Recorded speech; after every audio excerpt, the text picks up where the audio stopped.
Hi everyone, my name's Wilcox and I'm a presenter here in Australia. I run workshops for young people in the areas of resilience, confidence and self-esteem. I was recently emailed a question from the UK. It asked me this: why do you think, Di, that so many people in the UK are now taking antidepressants, self-harming or even committing suicide? I'd like to begin by saying this just isn't in the UK. We're finding this is a global problem with our young people in particular. There's a whole new emphasis now on young people wanting to be famous in order to be considered valuable and worthwhile. It's a frightening phenomenon and something that we all need to think about.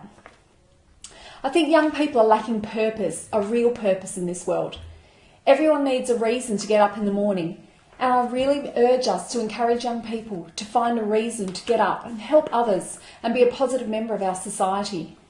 Young people are so focused on the way they look. They get up in the morning and don't believe that they're good enough to walk out their front door. Young people believe that if they're not on television or they're getting as many likes as possible on social media sites, then they're not valuable.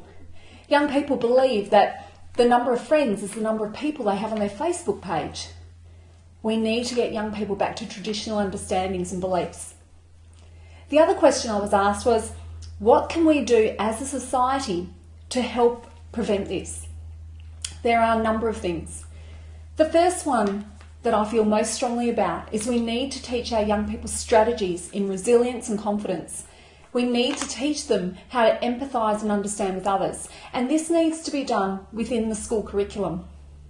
As a teacher, and I've been a teacher for the last 19 years, I've seen many hundreds of young people sitting in my classroom unable to focus on their academic because they're worried about personal issues happening in the playground or at home.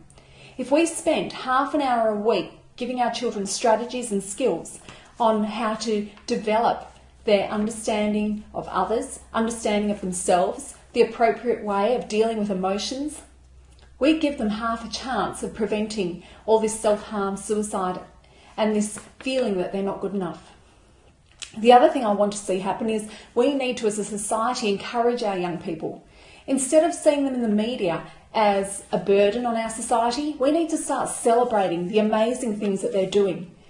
I come across the most incredible young people every week, and it's those young people that need to be celebrated so that they can be role models to others.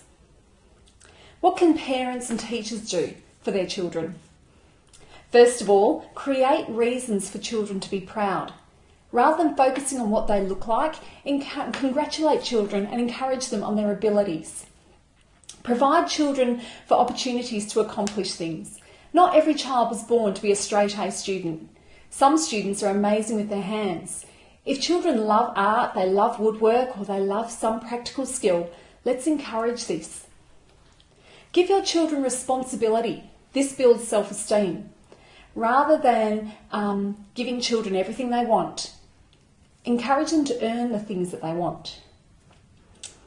Have your children volunteer to help others in our world. What we've found, and I've seen this in a number of experiences and with a number of young people I've worked with, is that when young people realise that they can make a difference to others, they have something else to focus on other than themselves. We're living in such a selfish society. Everyone just thinks about themselves. We need to change this, and we need to change this quickly.